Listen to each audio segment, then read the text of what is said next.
Good day, my name is Angelo. This is Nation's Voice Tower, that hub that keeps you updated on politics in Nigeria and as it borders the masses. Thanks for joining us. Well, lots of things are happening in the background politically. Lots of secrets are being laid bare. Lots of government officials are going around to make sure they are making ends meet, playing their own role in the plot to affirm Bola Tinibu as president of Nigeria by the Supreme Court. This is the plot that is happening on a very, very low key, behind the scenes politically. To that effect, there has been an expose that has gone further to reveal the source of income where President Bola Tinibu and his chief of staff, Gbajabiamila, and other cohorts get their money and then settle the Supreme Court. This source of money is said to be, planned, and it's said to be very secretive or made very secret. And that is the point, or that is the point of bringing you this expose right now. To that effect, I had to delve into my sources as usual, and then I compared and contrasted information, and then I had to call on lots of, statements and lots of occurrences, and then we put two and two together. Then we actually had a grip on the information coming out from the last meeting that was held between these groups, and this is the result. It has been confirmed, although, so you would really understand why Gbajabiamila has been very busy lately, and he has not really graced the cameras for any other official assignment over time. And you would also see the reason why plans are being intensified for the Supreme Court justices to get their own promised cash gift and affirm Bola Tinibu as president. Bola Tinibu and his officials allegedly looting recoveries from President Muhammadu Buhari's government. You are shocked, right? That is the main source of the income they use to settle the Supreme Court justices. If everything goes as planned, according to their plans, the Supreme Court judges would get this amount of money. If everything does not go as planned, that means they might not get this amount of money. But let's be mindful that it may happen just like the case of Justice Haruna Samani Simon, where everything went according to their plan, but they are yet to redeem all of their promises to Haruna Samani. I think that's the reason why the man fell sick. Well, officials of the former government of President Muhammadu Buhari have been clandestinely returning billions traced to them by security operatives from Bola Tinubu's government.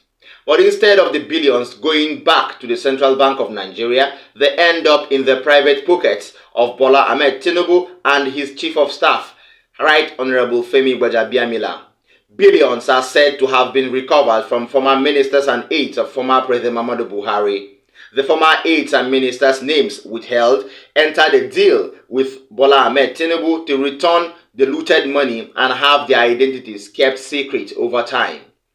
While the duo of Bola Tinubu and Right Honorable Gbajabiamila share the looted loots, they are also setting aside part of the billions from which they hope to pay the Supreme Court justices if they affirm Bola Tinubu's presidency.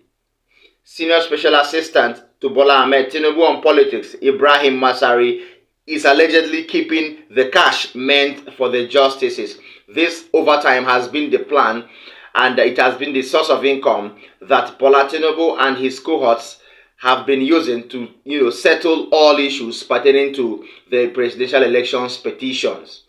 And I will go further to reveal lots of information to you when we have a grip on them.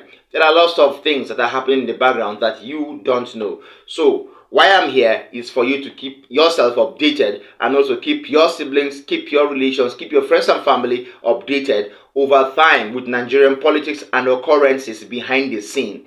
Those occurrences that you cannot lay your hands on. Those occurrences that the mainstream media, the conventional media cannot give you. All right. Thank you so much for giving us your own audience on that particular update.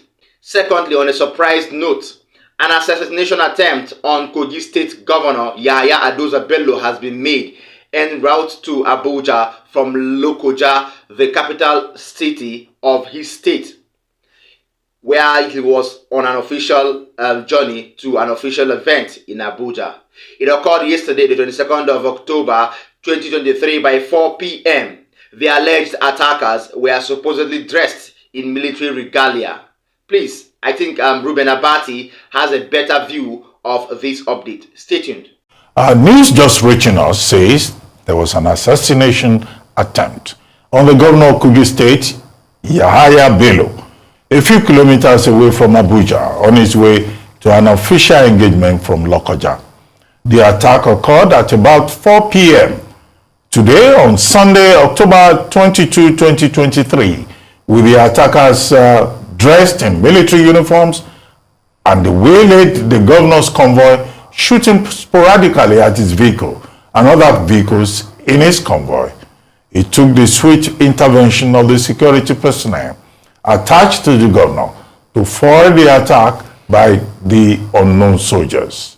In a statement released to Arise News by the Kogi State Commissioner for Information and Communications, the attacks were at 3 different points, the last barricade being around Kwali Federal Capital Territory at about 4:20 p.m. The statement has called on Kogi State residents to remain vigilant and report suspicious movements in the state to relevant security agencies. All right, well, for Governor Yahaya Adoza Bello there, I don't know what to feel for this assassination attempt on his life. No life is supposed to be lost, no matter how bad, yes. But Adoza Bello has not been the best of politicians to people of Kogi State and to Nigerians over time. Yes, let's be very sincere about that. So I don't know what to feel about this assassination attempt. I don't know if I should be happy or I don't know if I should be sad. But nonetheless, it's a sad one. Please, let's not encourage any sort of assassination on any of our politicians. I think Nigerian politics has gone past this stage, all right? It's been long. Yeah, of course, it's been long that any news of a politically propelled or a politically motivated murder or assassination was carried out in Nigeria. So I think this particular one, I condemn it on Yahaya Adoza Bello, although he has lots of questions to answer to Nigerians and people of Kogi State.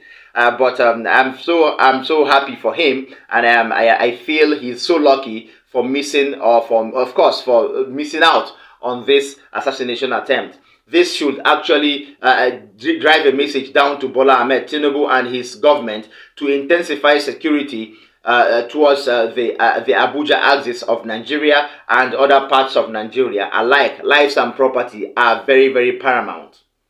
Finally, the factional publicity secretary of the Lamidi Apapa-led Labour Party, Gbajabiamila Arabambi, has blown fire on the national chairman Julius Abure, staging so much damage to the national chairman of the Labour Party and the party itself. You know, I used to tell you that whenever it is time for hearing, especially when it concerns the presidential elections petitions, you will notice that Gbajabiamila Arabambi and Lamidi Bashiru Apapa will just surface from nowhere and begin to make trouble. Did you notice that? I once told you that during one of my updates. And remember that I brought you an update earlier that a group has alleged the involvement of Nkiruka Onyediocha to use the Gbajabiamila Arabambi and the Lamidi Bashiru Apapa-led faction of the Labour Party to distort the presidential elections petitions at the Supreme Court. Remember that press conference? Now, this is Gbajabiamila Arabambi making a case for Nkiruka Onyediocha versus Right Honorable Oga, who actually lost from the Labour Party. Talking about the Isikwato Umunnochi federal constituency in Abia State. Remember that case, right? This is him trying to make a case for the Labour Party, according to what he said in this video I'm going to show you.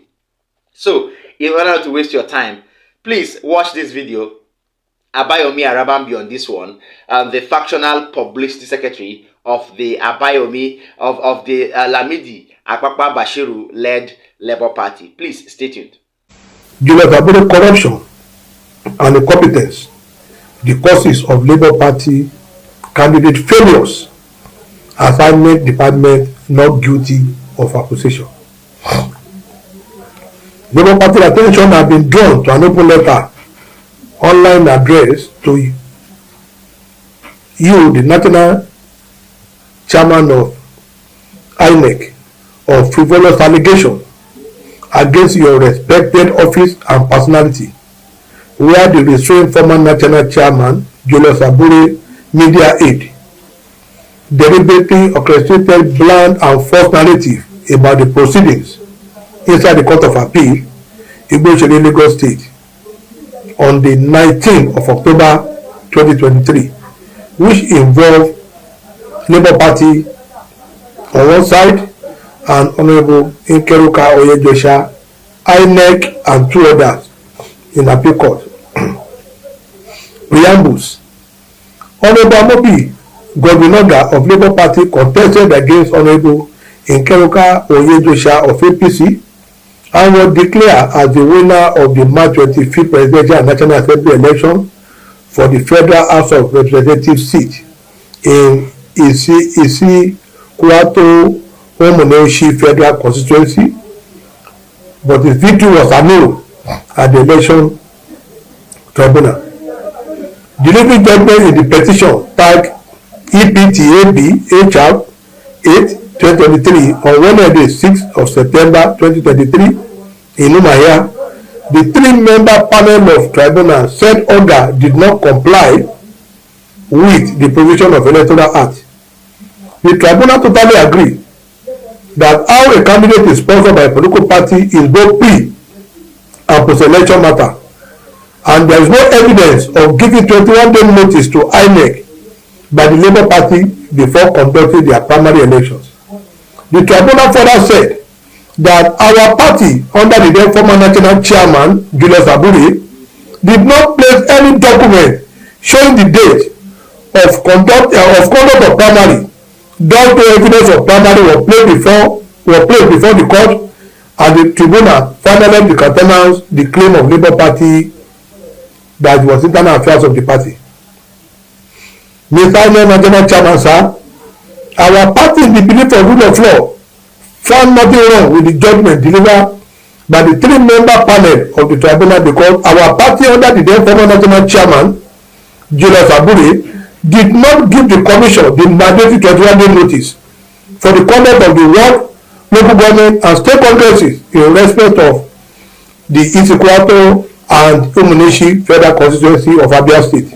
Right, I think the cash is working. Yes, the cash that he has been given is working. That explains the only reason why people, sane matured men like Abayomi Arabambi and Lamidi Bashiru Akpakpa would come up and begin to cause trouble. These are people who have not really fared well from politics. Yes, I would say that these are people that are yet to see the limelight in politics. As far as I'm concerned, the highest political position Abayomi Arabambi has held might be this publicity secretary of Labour Party before he became a factional publicity secretary, and then his alleged factional chairman should be the deputy chairman, Southwest, I think, which he was, should be the highest political position he has held over time. So why wouldn't they jump to cash offers of little amounts or mega amounts to cause trouble to an already organized political party that is fighting to get its alleged stolen mandate? That is that. Abayomi Arabambi will always be a saboteur as far as Nigerian politics is concerned. So too can be said about Lamidi Bashiru Akpakpa. Thank you so much for staying with us. I hope you enjoyed our videos together. Before I call it quits, I would love to urge you, like our videos, share them, don't forget to watch till the end. If you're watching me for the first time, please tap the subscribe button as well as the notification bell so that when I drop a new update, you will be amongst the first group to know. Wouldn't you love that? Thank you so much. See you next time. Bye.